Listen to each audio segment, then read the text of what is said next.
Tonight, we're stepping into one of those quiet, almost forgotten stories where nature moved slowly, yet its impact echoed through towns, villages, and the tallest structures people once trusted. Long before modern engineering, long before weather predictions or reinforced stonework, a single unexpected windstorm could reshape the skyline of an entire region. And yet, the story isn't dramatic. It's calm, slow, and strangely human. It's about how people rebuilt, how they adjusted, and how they learned to live with winds that arrived without warning. Before we begin, take a deep breath and settle in. If these soft historical journeys help you relax or drift towards sleep, don't forget to like the video. It truly supports the channel. And if you enjoy these calm slices of forgotten history, make sure to subscribe so you don't miss new bedtime stories from the past. But most of all, I'd love to hear from you in the comments. Have you ever experienced a strong wind that made you stop what you were doing, just to watch, listen, or feel it? Your answers help shape the next peaceful episodes.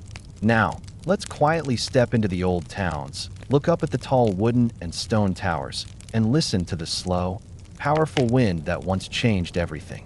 Long before people wrote about dramatic storms or unusual weather, towns across medieval Europe lived with the wind the same way they lived with the change of seasons. It was simply part of life, always present, sometimes gentle, sometimes firm, usually predictable. Most days it brushed across rooftops, slid along wooden beams, stirred fields, and shaped the rhythm of markets and work. People hardly paid attention to it. They worked with it, walked against it, and built their homes to let it pass through quietly. But every once in a while, something subtle shifted in the air. The earliest stories of the wind that changed the towers did not begin with a sudden moment or a sudden gust.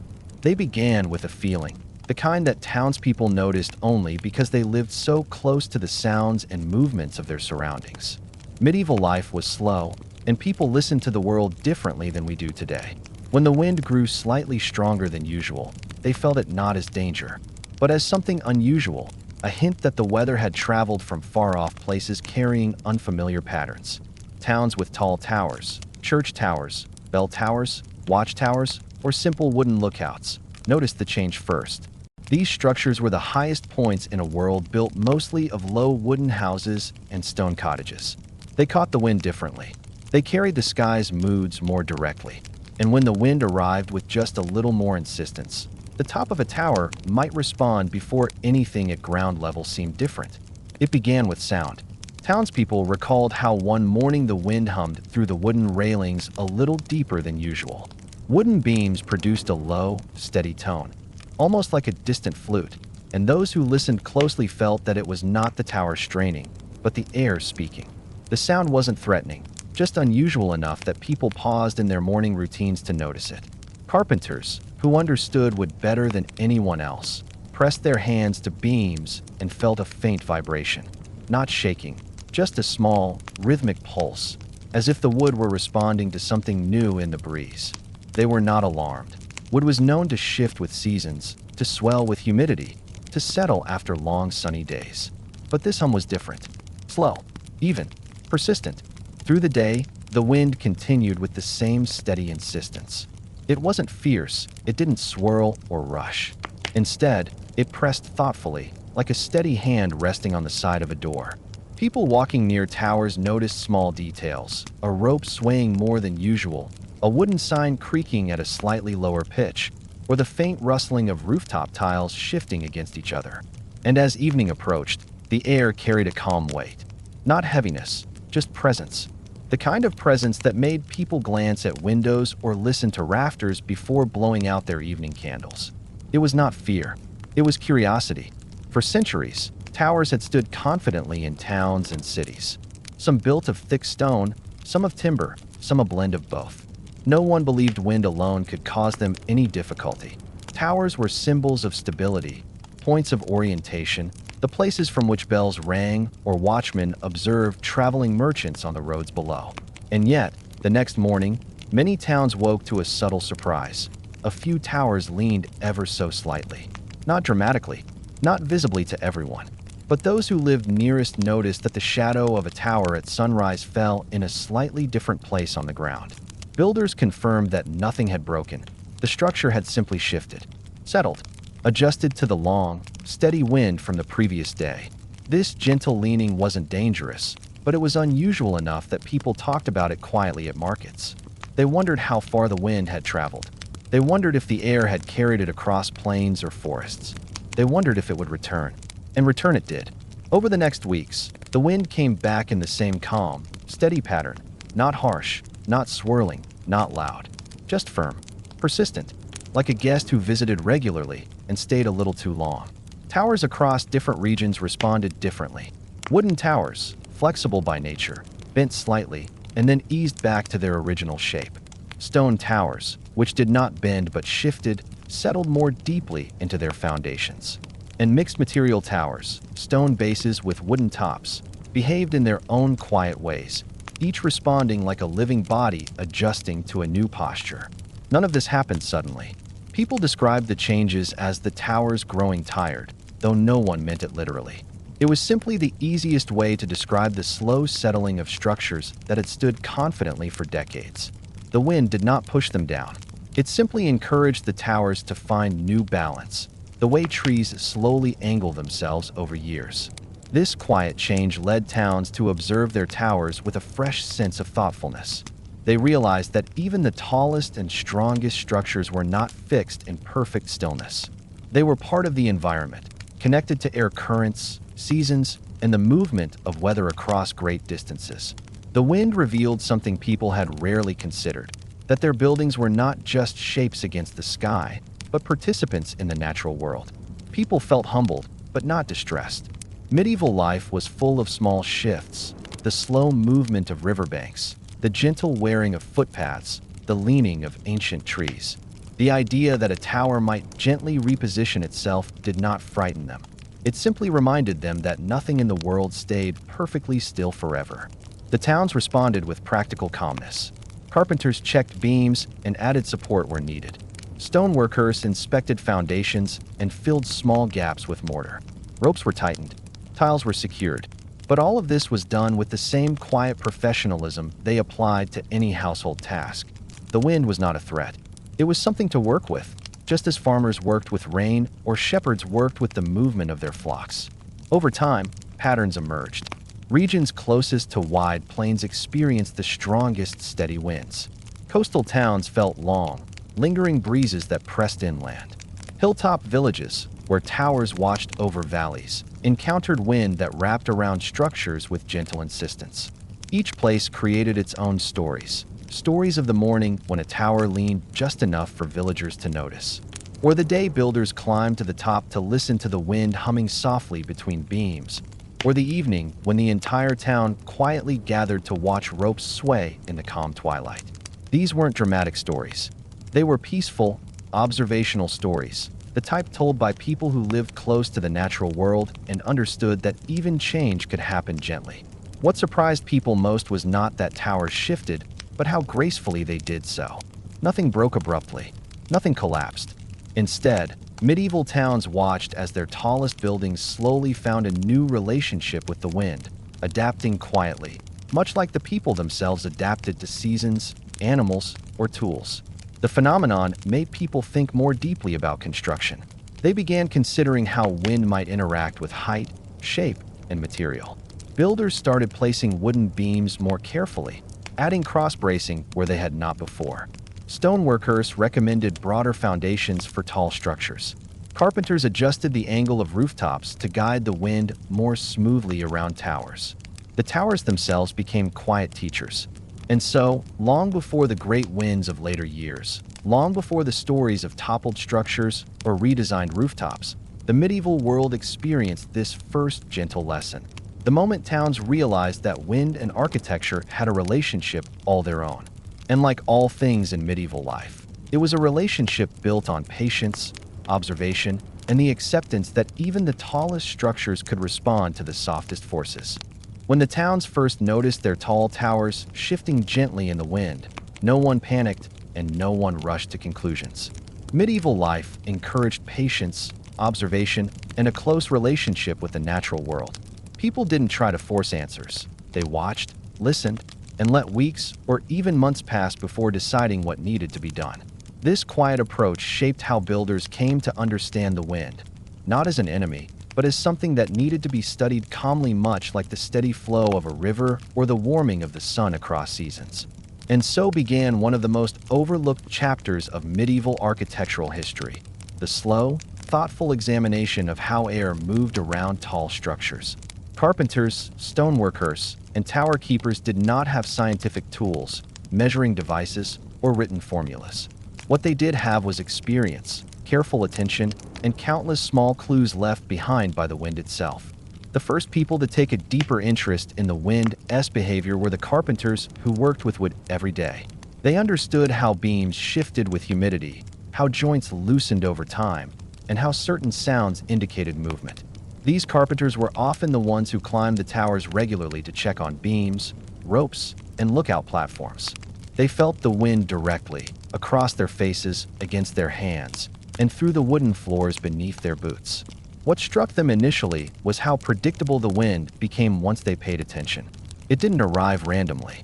It came from the same directions at certain times of the year, nudged towers in familiar ways, and hummed through wooden joints with tones that grew recognizable over time.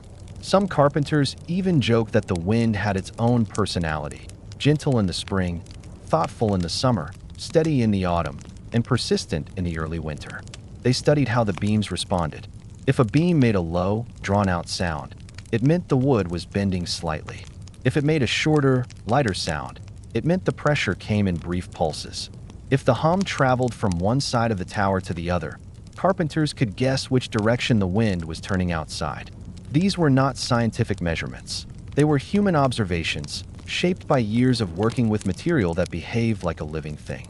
Stoneworkers, too, began noticing things. Stone towers didn't hum like wooden ones. They settled quietly, sometimes pressing deeper into the earth in the same direction the wind leaned. Stoneworkers examined small gaps in mortar, tiny lines along the base, new angles in shadow, subtle details that told them the tower was shifting, not dangerously, but naturally. Every structure settles over time, and the wind added its own soft encouragement.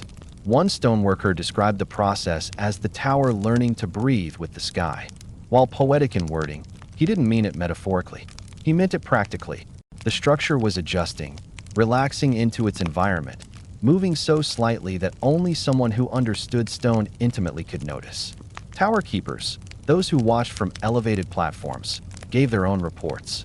They spent long hours at the top, where the wind felt different. It wasn't stronger in a forceful way, but it wrapped around the tower with more intention. They noticed how flags stretched more firmly at certain times, how ropes holding lanterns swung at different intervals, and how the wooden railings required reinforcement more frequently. They also noticed something else. The wind taught them height. From the ground, a tower looked tall but manageable. From the top, the tower felt like part of the sky. The slightest shift at that height felt more noticeable, even if the structure remained stable. As carpenters, stoneworkers, and tower keepers exchanged observations, they realized something important. The wind wasn't damaging towers. It was revealing their weak points, their strengths, and their hidden characteristics.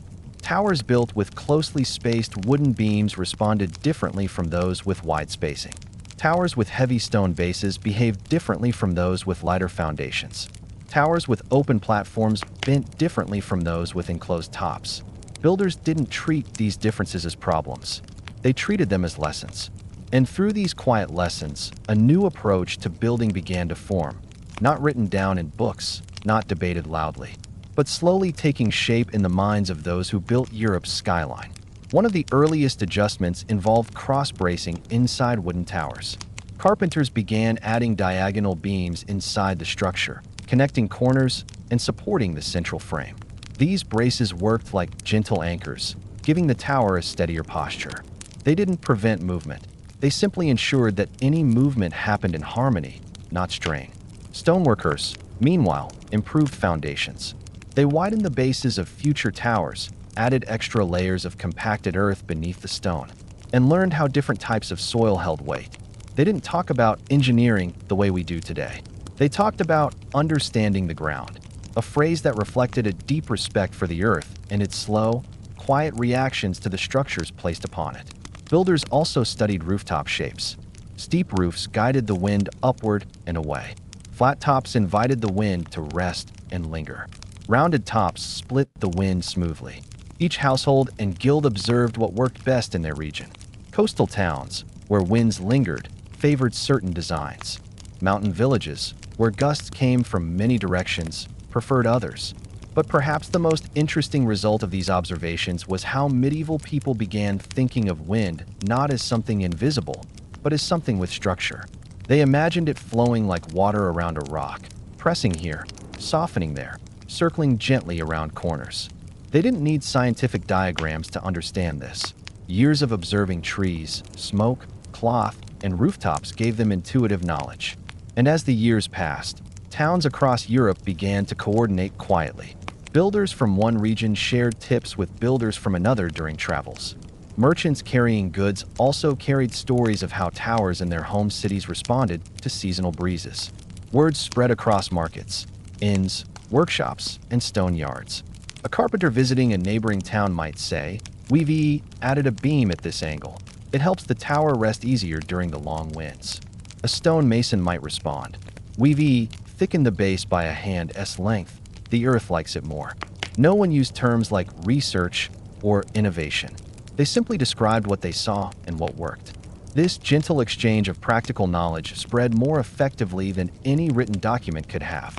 Medieval life wasn't built on books. It was built on observation, conversation, and the slow refinement of craft. As builders paid more attention to the wind, they noticed something even more surprising. The wind wasn't always working against the towers. Sometimes it helped them. A tower slightly leaning in one direction due to decades of settling might be subtly corrected by a season of steady wind from the opposite side. Beams that seemed too rigid became more flexible after warm breezes made the wood expand. Ropes used to stabilize lookout platforms tightened themselves naturally as the wind tugged them in regular intervals. It shaped them, taught them, and sometimes even maintained them. People began to talk about the wind as if it were part of the construction team, a slow-moving, ever-present assistant that revealed truths no builder could notice from the ground. This cooperative understanding changed everything. Future towers were built with slight allowances for movement. Their tops were designed to sway gently rather than resist pressure. Their materials were chosen not only for strength, but also for flexibility. Builders realized that a good tower wasn't one that stood against the wind without moving. A good tower was one that could move with the wind and return to its place gracefully. This philosophy spread quietly across medieval Europe. Towers grew safer, more stable, not because builders resisted nature, but because they listened to it more carefully. People started viewing the wind differently as well. They didn't see it as a threat. They saw it as a signal, a long-distance message from hills, coasts, mountains, and plains. The wind carried stories of distant weather, of seasons turning, of changes in the landscape. Some tower keepers even said the wind helped them feel connected to the world beyond their town walls, like a traveler passing through daily and leaving clues behind. All of this understanding, every improvement, every adjustment, every quiet revelation, happened slowly. No grand events, no sudden discoveries. Just steady learning shaped by steady wind. And by the time the next chapter of this story arrived, the moment when a truly unusual wind began moving through multiple regions at once, medieval Europe was far more prepared than it had been before. Not because they built stronger towers, but because they built wiser ones. When people in medieval Europe first noticed that the gentle, steady wind affecting their own town was also being felt in distant places, it didn't happen through sudden news or dramatic reports. It began the way most things did in that era, slowly, quietly, and through the small crossings of daily life. Medieval towns were spread far apart, often separated by hills, forests, rivers, and long stretches of countryside. Each community had its own habits, its own sounds, and its own familiar patterns of weather. So when the same kind of wind began touching places that had nothing else in common, it took time before people realized they were experiencing something shared. No one rushed to describe it as unusual. At first, it was simply something noticed during everyday routines, the kind of detail that slipped into the back of one's mind while carrying water, tending livestock, or walking through the marketplace. Travelers were among the first to sense the spreading pattern. Merchants who moved from coast to inland fields, from valley towns to small hilltop villages, often spent many days walking with nothing but the air for company. They felt wind more closely than others, because it was always brushing across their cloaks or guiding the sway of the goods they carried. So when a merchant who had just left a coastal city noticed that the same steady breeze met him days later on a country road far from the sea, he remembered it. And when he reached yet another town and felt the same air settling calmly around wooden signs and cloth awnings, something about it stayed with him. Yet even then, it did not feel unusual, only familiar, as though the wind had followed him on his journey. When he shared a loaf of bread at an inn table one evening and mentioned it to other travelers, someone else nodded thoughtfully, saying they felt the same consistent wind earlier that week in a town across the river. The tone was not surprised, it was simply reflective. The medieval world was comfortable with the idea that weather traveled slowly across landscapes.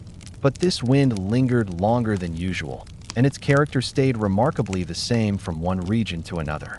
The travelers didn't see it as a mystery. They saw it as something interesting, something worth noticing. In another part of the region, a carpenter traveling between towns to find work climbed a tower as part of his usual routine.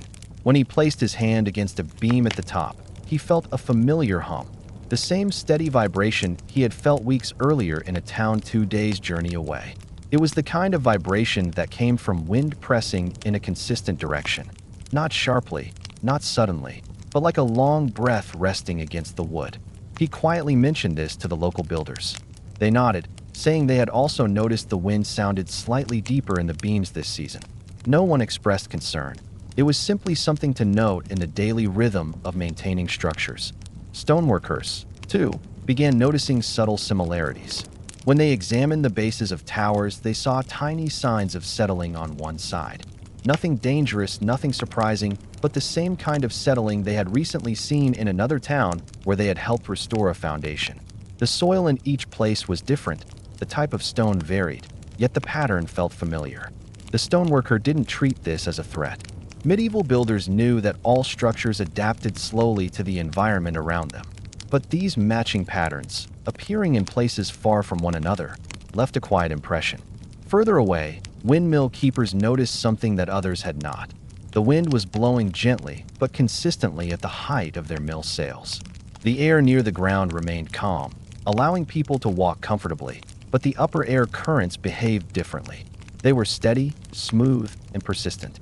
The millers adjusted their sails accordingly and found that the mills turned at an even, predictable pace. This wasn't common. Winds usually changed direction or intensity, but this airflow kept its rhythm. When millers from different regions met during market days, they casually mentioned this steady wind. One miller said the sails turned more easily these days. Another said the sails caught the wind at the same angle day after day. A third explained that he barely needed to adjust the mill's orientation. The wind seemed to know exactly where to place itself. These conversations weren't scientific discussions. They were simple exchanges between people who made a living by understanding the movement of air. Their mutual observations revealed something subtle and shared. The same gentle wind pattern was passing over different regions in much the same way. At the same time, tower keepers high above towns saw how flags stretched steadily in one direction for days. They noticed how ropes tied to beams maintained the same slow, rhythmic swing each afternoon. They even noted how birds glided differently at that height, using the smooth wind to hover more easily in place. When these tower keepers met other travelers or spoke with merchants visiting town, they casually shared what they had seen. The listeners often responded with a soft smile, saying they, too, had noticed similar behaviors in their own hometown towers. What made this wind special was not its strength. It did not press harshly, did not howl, did not bend trees dramatically. Its signature was consistency. Days turned into weeks, and the wind maintained its character whether it traveled across plains, river valleys, or coastal landscapes. And although each region had its own architecture, wooden lookout towers in some places, tall stone towers in others, the wind influenced them in similar ways. This matching behavior created an unintentional map of shared experience. Builders from different towns began to exchange more than casual comments. When traveling stone masons visited new places, they compared tower angles, checked mortar lines, and observed how foundations were reacting to the steady wind. Some realized that their techniques could be slightly improved by using ideas from builders in neighboring regions. A carpenter in one town had added a diagonal brace inside a tower to help it rest more comfortably against the steady wind. Word of this idea traveled, and soon carpenters in distant places tried the same technique, noticing how it made the tower feel more balanced. A similar exchange happened among stoneworkers who maintained watchtowers near river crossings. One group discovered that adding an extra layer of compacted earth beneath the foundation helped the structure settle more evenly when the wind stayed in one direction for long periods. This technique slowly spread as masons observed the results. None of these changes were described as innovations. Medieval builders didn't speak in those terms. They simply shared what worked, and others quietly adopted those practices if they found them useful. The wind, without meaning to, had become a teacher, showing builders what adjustments made tall structures more comfortable in their environment. Meanwhile, ordinary townspeople noticed small details as part of their everyday routines. Children playing by a tower might remark on how the shadow fell at a slightly different angle now that the tower leaned a hair's breadth more than before. Shepherds in hill regions saw tall trees bending softly in the same direction as wooden lookout platforms. Farmers saw how grain in tall fields leaned consistently when the wind passed through at a height just above their heads. The interesting thing was how naturally people accepted these changes. Medieval life was filled with slow transformations, riverbanks shifting over years, stones wearing down under footsteps, rooftops settling slightly as the timber beneath them aged. So when towers across regions adjusted gently because of the wind, people saw it as part of the world's natural rhythm. The more towns observed the wind, the more they understood it not as an isolated occurrence, but as a traveling companion that touched many places equally. Travelers carrying goods would describe how the same steady current greeted them in one village after another. Carpenters described how beams hummed with the same soft tone hundreds of miles apart.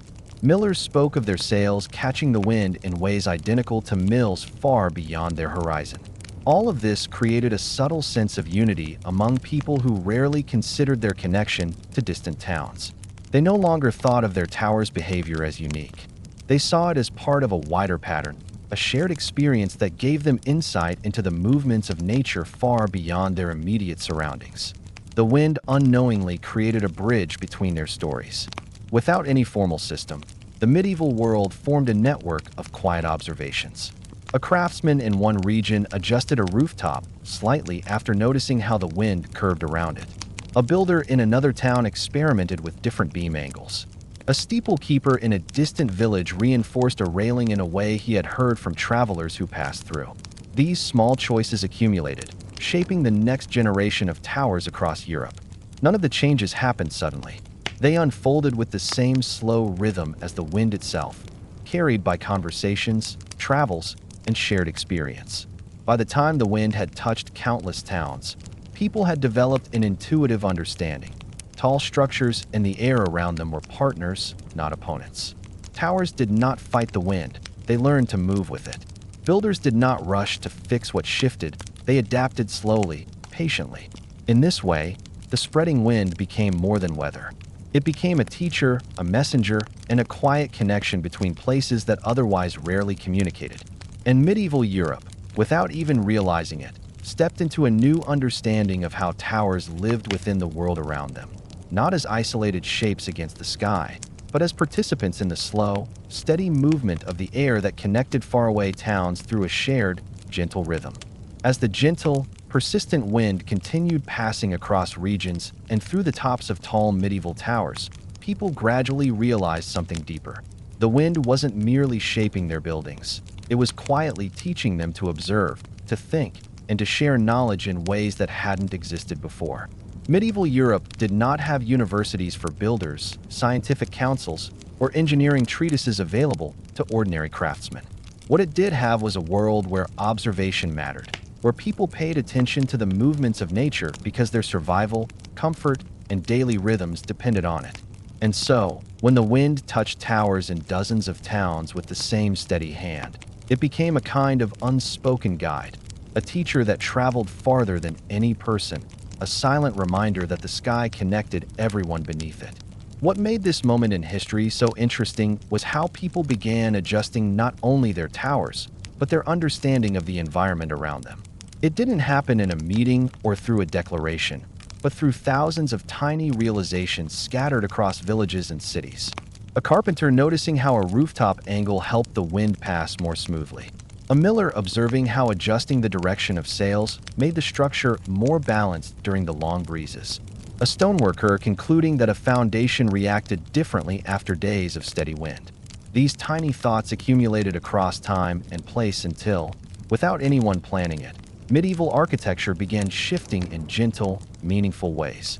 The story of this change begins with the people who lived closest to the tops of towers, the watchers, observers, and caretakers who spent long hours in elevated spaces. Tower keepers in castles, monasteries, and town halls often lived a life that was surprisingly calm. Their duties were not dramatic. Most of the time, they simply looked out over the landscape, monitored the weather, tended to bells or flags, and kept the upper platforms clean. Because of this peaceful routine, they were among the first to develop a deep relationship with the wind. These keepers spoke of how the steady wind created a soft music in the timbers. Not a dangerous creaking, but a calm, low hum that drifted into their daily lives. They recognized subtle shifts in tone, temperature, and pressure. They described how the wind wrapped around the tower as though the structure were an island in a slow-moving current. Some tower keepers even felt that the wind carried information, hints about distant weather patterns, changes in humidity, or the direction from which air had traveled. These observations were not scientific predictions, but reflections born from years of paying close attention to their surroundings. One keeper in a northern town once explained that he could tell when the same wind that touched his tower had previously passed through the valley below, simply by the way it cooled slightly as it rose. Another in a coastal settlement said she could feel when the wind had traveled across water first, because it carried a faint sense of moisture that settled briefly on the wooden railings. These were not mystical beliefs. They were observations sharpened by routine and calm solitude, the kind of understanding that grows naturally when a person shares space with the sky every day. As these keepers quietly compared experiences with traveling merchants or builders, a shared idea began to form. The wind was not random. It had patterns, slow, consistent, gentle patterns that could be understood with enough patience. And if the wind had patterns, then towers could be designed with those patterns in mind. This concept did not appear suddenly as a full idea. It came slowly, in the same way that the wind itself moved across the land. At the same time, builders in towns receiving merchant visitors were hearing stories of subtle tilts and shifts in towers located far away. When someone from a southern town commented that their tower had leaned slightly east after a season of steady breezes, someone from a western village might nod and say the same thing had happened to a lookout post near their fields. Carpenters listening nearby made mental notes. Stoneworkers quietly thought about how mortar aged. Nothing about these conversations felt urgent, but each story planted a small seed in the minds of craftsmen. And as these seeds grew, builders began intentionally adjusting how towers were repaired, strengthened, or expanded. If a tower had been leaning slightly east for years, builders realized that adding braces on the west side helped it rest more comfortably. If beams high above the town hummed deeper during certain months, carpenters traced the sound and noticed where wood pressed more tightly together. These minor insights became building habits. Habits became traditions. Traditions became architectural wisdom. This wisdom began showing up in subtle ways across Europe. A tower built on a hilltop might have a wider base because stoneworkers noticed that towers in regions with steady winds settled more evenly with larger foundations. Wooden lookout towers started featuring diagonal braces because carpenters observed that these supported the structure more gracefully in long breezes. Even the shapes of rooftops changed.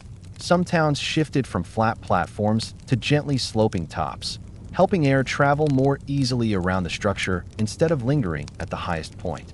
What makes this evolution fascinating is that it wasn't driven by fear or a sudden need to prevent collapse. It was driven by a calm desire to understand the world better, to work with nature rather than ignore it. Medieval builders didn't view themselves as battling the elements. Instead, they saw themselves as caretakers who worked alongside the environment. When wind shaped towers, they listened. When wind revealed a structural weakness, they learned. And when wind encouraged a tower to lean slightly, they didn't panic. They adjusted patiently, knowing such movements were part of life. But the wind didn't teach only builders. Ordinary townspeople also began noticing how the air behaved differently depending on what it touched. Families living near tall structures became aware of how the wind moved between buildings, softening or strengthening as it passed through narrow alleys. Farmers in open fields watched how tall granaries responded to the breeze, how they gently shifted or relaxed after months of steady winds. Even shepherds on distant slopes commented on how tall pines leaned in the same direction as wooden watchtowers in the valleys below.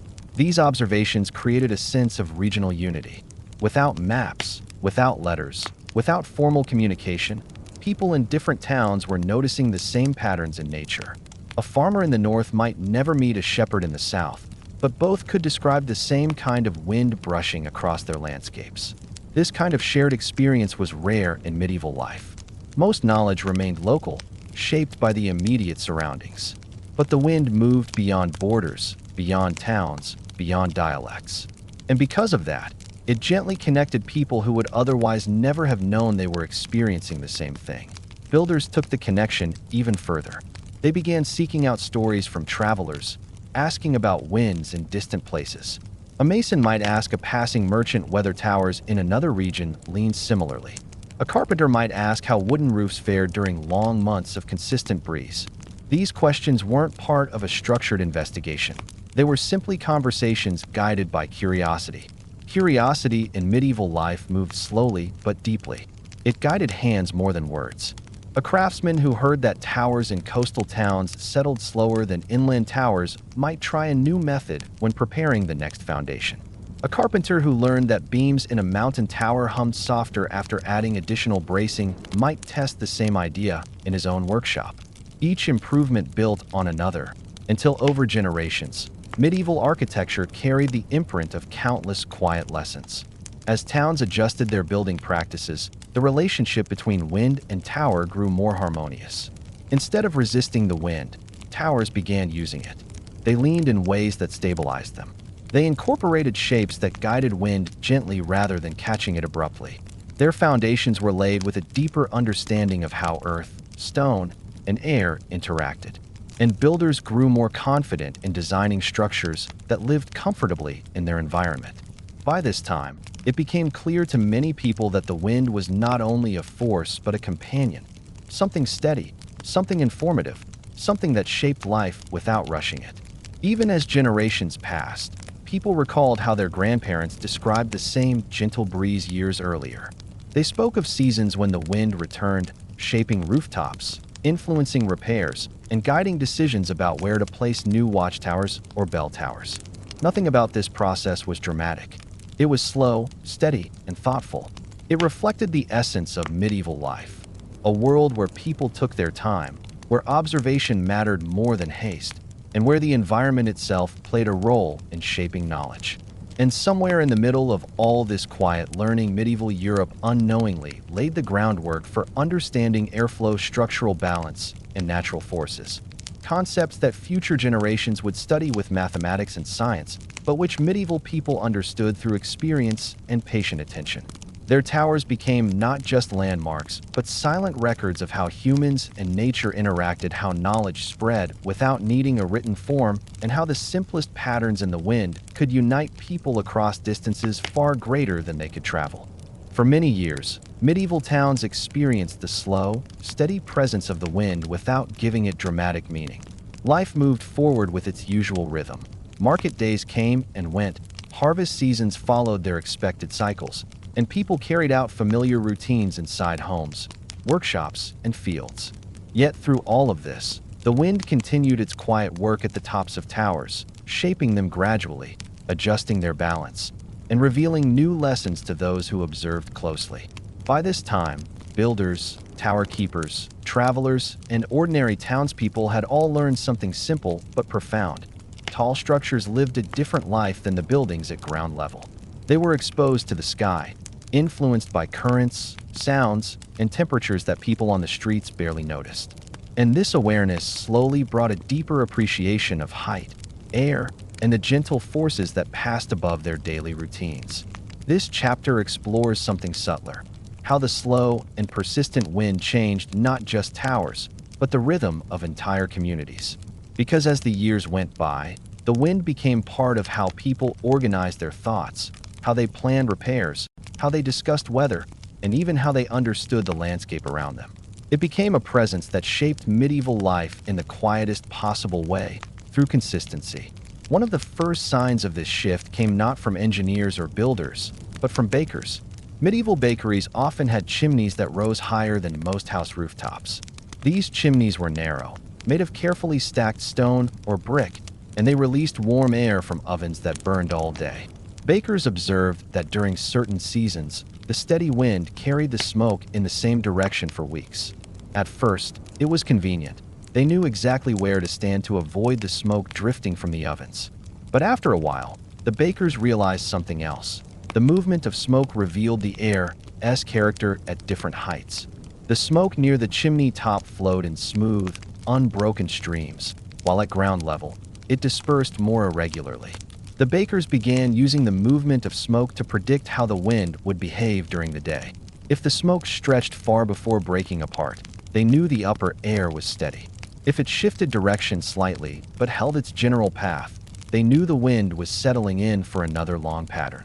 These observations made their way to builders, who paid close attention to how the smoke interacted with rooftops and towers. Carpenters learned that the smoke trails often revealed the safest angles for installing new wooden beams, because the path showed where the wind normally traveled. Stone masons noticed how soot marks formed on the sides of chimneys, indicating which sides of tall buildings faced the brunt of long-term wind exposure. Even people who maintained weather vanes and rooftop ornaments saw how the vanes moved in ways that matched the behavior of smoke. Such everyday observations deepened the collective understanding of wind patterns. Medieval life did not separate ordinary knowledge from practical knowledge. Every person contributed what they noticed, simply because noticing was part of survival. And as these small realizations accumulated, they influenced decisions made across towns. Blacksmiths, for example, saw that the long, steady winds made their forges burn differently. Air entering through small windows or cracks fed the fire more evenly. The blacksmiths began deliberately leaving small gaps in specific walls to allow the wind to support the fire in a controlled way. When blacksmiths traveled between towns, as many did during busy seasons, they shared these small insights with other smiths who, in turn, adjusted their workshop layouts according to the patterns in their own regions. Farmers contributed their own observations. They spent more hours than anyone outdoors, and they noticed how tall plants such as wheat and rye leaned consistently when the steady wind passed through fields. They noticed how the tops of fruit trees reacted, not by bending sharply, but by relaxing into the rhythm of the breeze. Orchard keepers studied these reactions to guide the pruning of trees, cutting branches in ways that allowed wind to move more evenly through orchards. They believed healthier airflow helped prevent excessive moisture, and though they did not describe it in scientific terms, their intuition was not far from the truth. Shepherds on distant slopes noticed patterns as well. They watched how tall grass on hillsides leaned all in one direction for days, giving a sense of wind's path long before townspeople felt it. Shepherds guiding flocks along ridge lines could feel the wind's strength change depending on altitude. They shared their observations with townsfolk when descending into the villages, mentioning how the wind at high places flowed more steadily and predictably than near forests or valleys. These small conversations helped tower keepers confirm what they felt daily. The wind lived differently at different heights. Throughout all of these observations, one theme emerged again and again. The wind was steady not just across regions, but across heights. Tall structures shared an experience with hilltops, treetops, and high pastures. This strengthened the belief that towers were truly part of the sky's domain. And gradually, people began thinking of towers less as rigid structures and more as participants in a natural cycle. Structures that breathed slowly with the air, settling into harmony with their surroundings. This idea inspired a new kind of craftsmanship. When builders repaired towers, they did so with an understanding that movement was natural. Rather than trying to force complete stillness, they designed with flexibility in mind. Wooden joints were left with just enough room to adjust. Stone blocks were arranged with slight allowances for settling. Ropes supporting lookout platforms were chosen with both strength and elasticity. These decisions were rarely discussed as major changes. They simply made sense given what people observed. Moreover, the wind subtly influenced how towns expanded. When new buildings were constructed near existing towers, builders took into account how the wind passed through the space. They left certain corridors open, widened certain alleyways, or aligned rooftops to create smoother airflow. These choices made towns feel more comfortable, less turbulent, and more in tune with the natural environment. Medieval towns were never designed with strict urban planning, yet the wind gently encouraged a kind of organic planning across generations. One of the most interesting effects emerged among bell keepers, people responsible for ringing the large bells inside towers. They spent long hours listening to the sounds inside the tower, and they developed a sensitivity to how the wind interacted with the structure. Some bell keepers said they could tell when the wind had come from distant forests because the air felt cooler when entering gaps in the stone. Others said they could sense when the wind carried traces of moisture from nearby lakes or rivers. Over time, their ears grew so attuned to the tower's interior sounds that they could distinguish between the faint hum of beams adjusting to wind and the natural settling of stone. Bell keepers shared these impressions with builders, who recognized that such subtle sounds often indicated how tension distributed within the tower. If certain ropes swayed more than usual, or if the bell frame vibrated gently, it revealed more about the airflow than any visible sign could. These insights led to improvements in the installation of bell frames, reinforcing them in ways that made them more stable yet responsive to the structure's natural movement. As the wind continued over years, even decades, it developed something like a cycle that people understood without formal study. Certain times of year brought a more persistent breeze. Other seasons softened the wind's presence. These patterns influenced everything from agriculture to tower maintenance schedules. Builders often planned significant repairs during periods when the wind calmed, knowing the structure would remain more still. Millers adjusted their grinding schedules according to whether the wind held steady mornings or afternoons. In some regions, people waited for seasonal shifts in the breeze before working on specific parts of rooftops. What made this entire evolution remarkable was how naturally it all unfolded. People did not feel they were discovering something grand or building new systems of knowledge. They felt they were simply paying attention, listening to the world the way generations before them had always done. Medieval life encouraged observation, not as a scientific duty, but as a way of respecting the land, the sky, and the structures people depended on. Yet, without realizing it, they were forming the earliest version of atmospheric understanding, an intuitive science based entirely on lived experience. Their understanding of wind was not abstract. It was physical, practical, and deeply connected to daily tasks. Over time, this understanding shaped not only towers but the identity of the towns themselves. A town with a tall wooden tower became known for how its beams sang softly in long winds. A town with a stone watchtower gained a reputation for building foundations that adapted well to shifting air. Mill towns became known for their expertise in using wind as an ally. Regions with strong breezes became skilled in constructing rooftops that guided air gently. All of this happened quietly, woven into the routines of bakers, shepherds, builders, and bell keepers. By now, the communities understood something essential. The wind was not unpredictable. It was patient. It was consistent. It was a force that taught, not threatened. And in its own subtle way, it was shaping the architecture, culture, and even the identity of medieval Europe, one slow, steady day at a time. Medieval people never used the phrase, "the wind connected us." Yet that was exactly what happened. Towns far apart experienced the same air brushing across their towers. Builders in distant regions unknowingly worked with the same principles. Shepherds in mountains and millers in valleys observed the same patterns. Without borders, without systems, without formal knowledge, the wind created an unspoken unity across the land. A unity so gentle that most never fully realized its depth. But the effects remained, carved into the tilt of towers, the bend of wooden beams, the shape of rooftops, and the habits of people who rose each morning to a world quietly shaped by the sky. As the steady wind continued year after year shaping towers with its calm, persistent touch, it gradually began influencing not just the tallest structures or the craftsmen who worked upon them, but the very rhythm of life within the towns. The presence of the wind created habits, expectations, and quiet moments that people came to depend upon. Over time, entire communities subtly reorganized themselves around its gentle patterns, without anyone formally deciding to do so.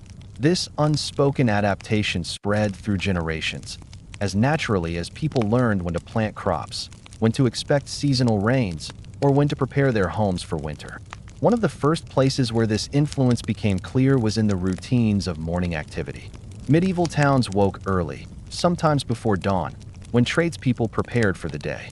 Bakers lit their ovens, smiths reheated their forges, and women stepped outside to gather water or feed animals. In these early hours, the steadiness of the wind was more noticeable than ever. It brushed past wooden doors, carried the soft smell of hearth smoke, and moved across rooftops with a calming consistency.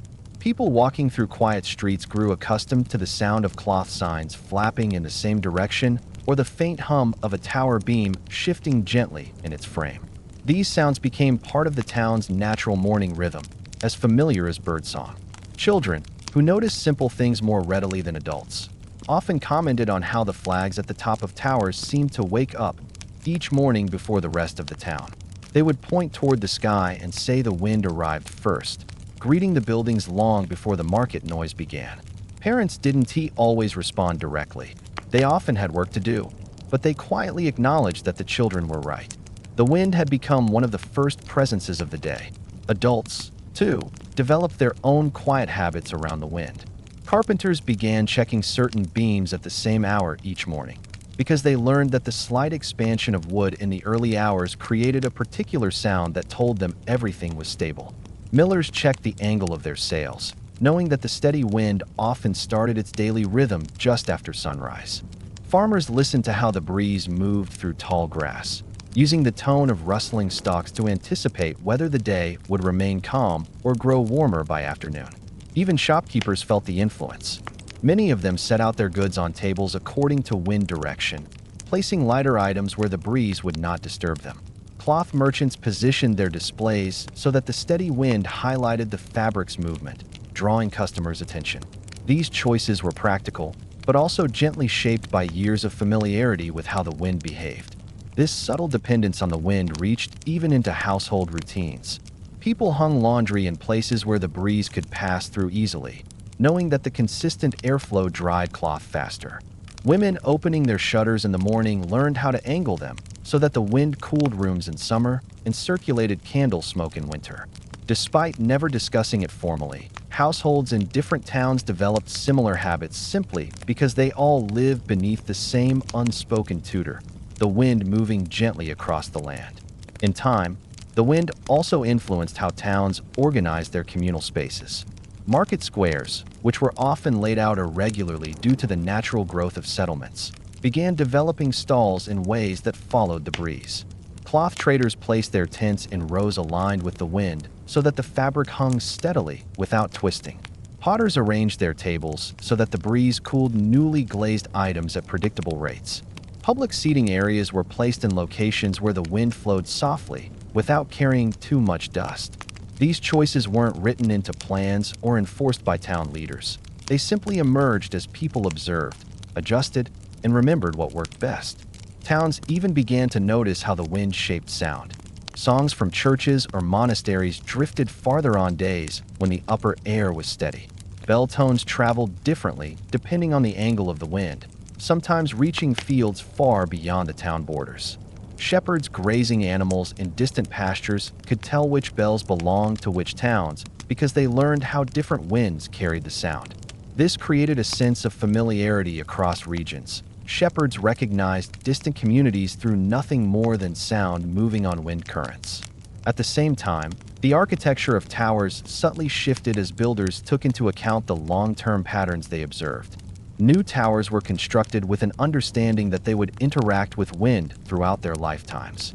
Builders placed larger stones on the sides that faced the prevailing breeze. Wooden towers were given slightly curved beams near the top, to help them adapt gently to seasonal pressure. Even decorative elements like finials and weather vanes were shaped to guide airflow instead of obstructing it. This understanding did not come from theoretical knowledge. It came from decades of watching towers lean subtly, beams hum gently, and ropes sway rhythmically.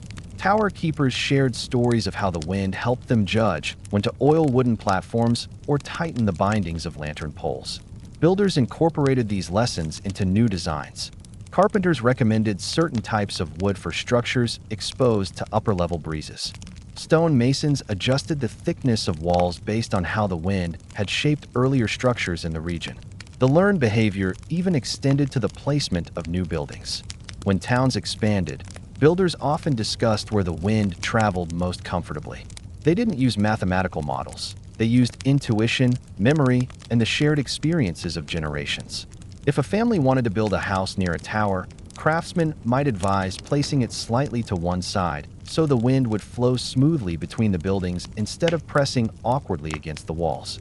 If a blacksmith wanted a new forge, he might choose a location protected from the direct path of the wind, but still open enough to allow proper ventilation.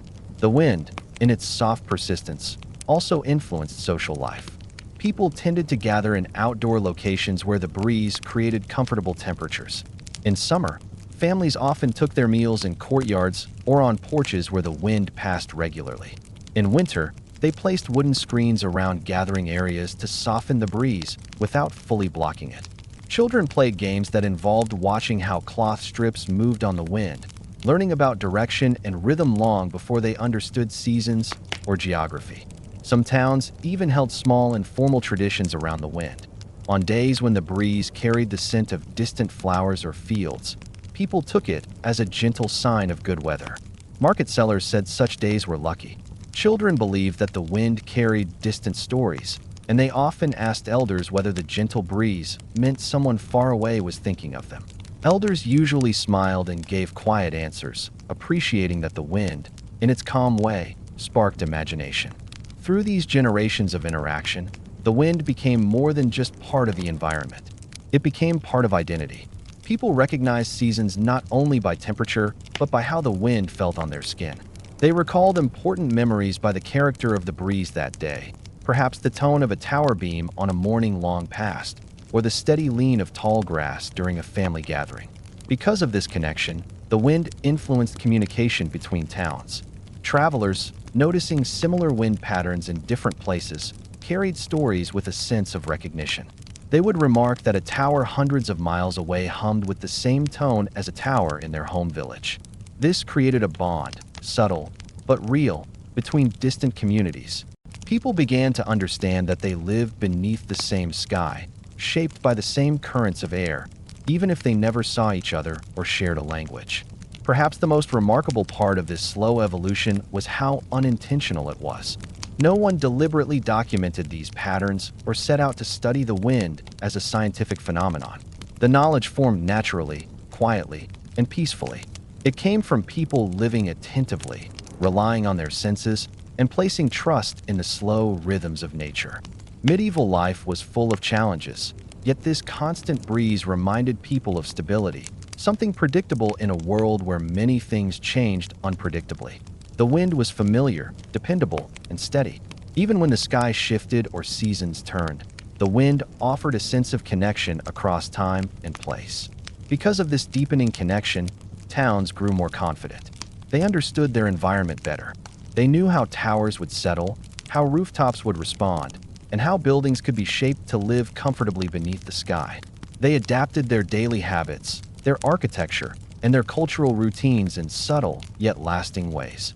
And while no one at the time would have described it this way, the wind became one of the most influential, unifying forces in medieval life.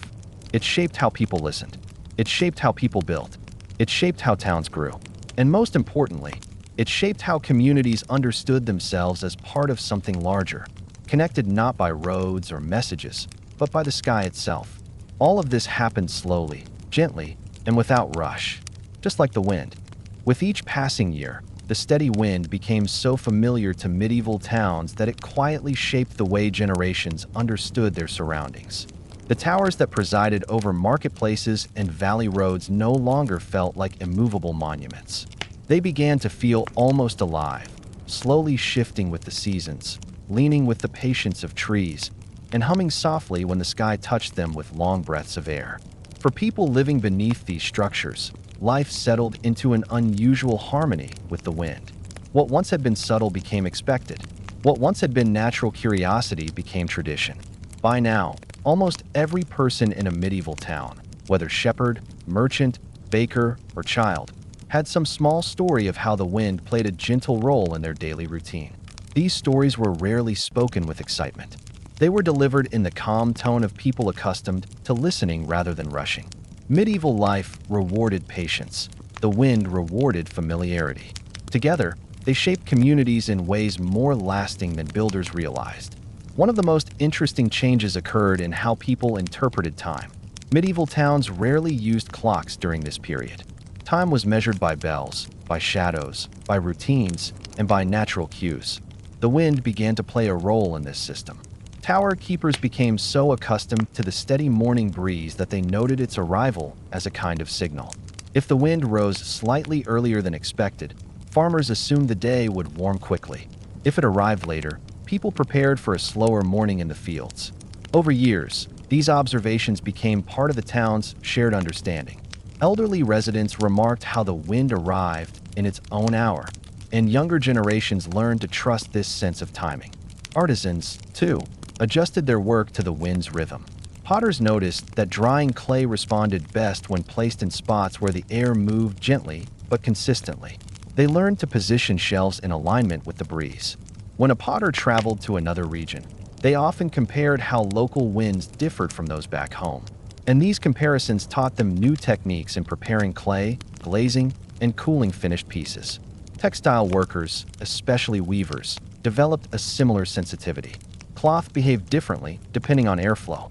Some weavers preferred working near open shutters where the wind passed lightly over fibers, helping them settle evenly on the loom. Others positioned their looms in corners where airflow was minimal, depending on the type of weave they wanted to create. These decisions weren't recorded or taught formally.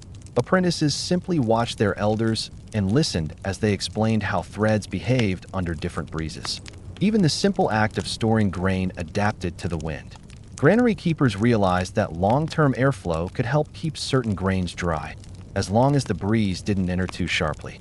They left small openings near the top of granary walls to allow airflow at the upper level, where heat and moisture tended to gather. These tiny changes reduced spoilage, and though no one credited the wind directly, people understood instinctively that the air was part of the process. Architecture evolved even further. Builders who worked on multiple tall structures during their lifetime became experts in reading how towers responded to persistent breezes. They understood that towers didn't simply tilt, they adjusted. Builders could tell from the distribution of weight where a tower felt most comfortable standing. They recognized when foundations needed small reinforcements or when beams required mild tightening. They even learned to predict which towers would gradually settle more than others, depending on the direction of the strongest seasonal winds. Stone masons, in particular, developed a quiet respect for the relationship between stone and air. They noticed that stones placed slightly angled against the prevailing wind endured longer. They learned that certain types of mortar dried differently depending on humidity carried by long breezes. Over time, masons refined their craft, adapting their methods not because a tower was at risk, but because they wanted the structure to live naturally. They believed in working with the wind, not against it. As knowledge spread silently from town to town, a quiet unity emerged across regions. A trader arriving from a faraway valley might walk through a new town and instantly recognize familiar patterns. A tower leaning slightly in the same direction as the one near his home. Rooftops arranged with similar spacing to guide breezes smoothly, and small courtyards positioned in ways that allowed wind to cleanse the air. Without needing to speak, he understood that people here lived beneath the same guiding wind. This silent unity grew strongest in places where towers were tallest. Towns with high bell towers or lookout posts developed entire sets of practices centered around how to maintain them. A keeper might observe how the wind changed tone depending on temperature and share this insight with a carpenter repairing a beam. Carpenters might compare notes with other carpenters traveling through, recounting how beams sounded under similar airflow hundreds of miles away. These exchanges weren't considered remarkable. They were part of routine conversation, like discussing crops or weather. The insights of tower keepers deepened over time. Spending long hours high above the town, listening to the wind at heights most people rarely experienced, they developed an almost instinctive sense for atmospheric movement. A tower keeper might feel a slight shift in the breeze and sense that weather from a far-off valley was approaching. They might notice a new tone in the wood and correctly guess that humidity had risen during the night. These skills often seemed mysterious to outsiders, but tower keepers knew they were simply results of attentive listening. This deep listening extended into the nighttime hours. In medieval towns, the night was quieter than modern nights. With no machines and few lamps, the town settled into silence. That's when the wind spoke most clearly. Tower keepers lying awake in their sheltered rooms atop towers could hear the soft vibration of beams, faint whispers of air passing through small cracks, or the gentle sway of ropes hanging near bells. These sounds weren't frightening, they were comforting. They reminded keepers that the tower was alive with the sky, responding peacefully to forces that had shaped its walls for generations. Through all of this, the wind's influence remained soft, never destructive, never harsh. It shaped the world not through force, but through persistence. It encouraged builders to refine their craft, pushed trees to lean slowly, guided birds during migration, and taught generations how to read the land more attentively. Perhaps the most subtle but important change occurred in how people understood their connection to distant places. Medieval people often lived their entire lives within a small radius of their birthplace. Yet, because the wind touched everything, they gained a sense that the world was larger and more connected than they could physically see. They knew that the same wind brushing against their tower also touched forests, plains, and valleys far beyond their roads. They understood that the breeze carrying the town's scents and sounds eventually traveled to distant settlements they would never visit. This awareness nurtured a quiet sense of belonging, not to a single place, but to a landscape shaped by shared rhythms. Families sitting outside in the evenings felt this connection. They might watch the wind move through the leaves of nearby trees and imagine how it touched distant regions. Parents told their children that the breeze had stories from beyond the hills. Children believed this wholeheartedly, even if adults smiled and spoke figuratively. The truth was that the wind did carry stories, not in words, but in its timeless, familiar presence. This presence created a sense of continuity between generations. Elders explained how the wind felt the same when they were young, and how the towers leaned no differently now than they had decades earlier. This gave people comfort. In a world where many things were uncertain, harvests, seasons, travel, health, the wind remained consistent. It was one of the few things that remained unchanged throughout their lives, a constant companion that gave them a sense of stability. The steady wind also influenced how communities prepared for the future. When new towers were planned, builders often stood on hilltops or climbed existing structures to observe the breeze. They watched how it curved around other buildings, how it passed through open spaces, and how it shaped the landscape. These observations helped them decide where to place new structures. Builders wanted towers to breathe, as some called it. They wanted towers to stand in harmony with the wind, so that years later, when their children or grandchildren looked up, they would see structures that felt safe, balanced, and natural. Even animals adapted to the wind's rhythm. Horses used for travel often preferred roads where the wind flowed steadily, cooling them during long journeys. Sheep in open pastures organized themselves in patterns that shielded younger ewes from stronger breezes while leaving older ones comfortable in the airflow. Birds flying near towers used the upward drafts created by stone walls, adjusting their wings to ride the air currents with minimal effort. In this way, the wind shaped not only human routines, but also the behavior of the creatures that shared the land. It became part of a larger ecosystem, a gentle guide moving through forests, hills, valleys, and stone-built towers. Over generations, people grew so accustomed to the wind that they barely remembered a time before it shaped their lives. They saw it as part of the natural order. They believed towers aged gracefully because they learned to live with the wind. They believed rooftops gained character through years of soft pressure. They believed chimneys drew air better because the wind understood them. While their explanations were sometimes simple, their understanding was profound. They had developed an intuitive knowledge of airflow and structural balance long before modern science attempted to explain such things. Their world was built with patience, observation, and respect for the forces they could not see but could always feel. Every generation added a layer of wisdom, passed quietly from parent to child, from craftsman to apprentice, from traveler to villager. And through it all, the wind remained their teacher, unhurried, steady, and timeless. What started as a simple pattern in the sky became one of the most enduring influences on medieval architecture and daily life. Not through dramatic events, but through years of gentle conversation between air and stone, between wood and breeze, between people and the towering symbols of their communities. The wind taught them to listen. The towers taught them to observe. And life, guided by both, moved forward with a calm understanding of the world's quiet signals. Thank you for spending this quiet time with me, drifting through the gentle world shaped by wind, towers, and the slow rhythm of medieval life. Sometimes the calmest forces leave the deepest marks, not through sudden change, but through steady, patient presence. And tonight's story is one of those quiet reminders. The wind didn't rush, it didn't demand attention. It simply returned day after day, teaching people to listen, to observe, and to build lives in harmony with the sky above them. If this soft journey helped you relax, unwind, or drift a little closer to sleep, don't forget to like the video. It truly supports the channel. And if you enjoy peaceful stories from the quieter corners of history, make sure to subscribe so you never miss the next calm episode. Before you go, I'd love to hear your thoughts. Which moment in this story felt the most soothing or surprising to you? Leave a comment below. Your messages help guide future stories.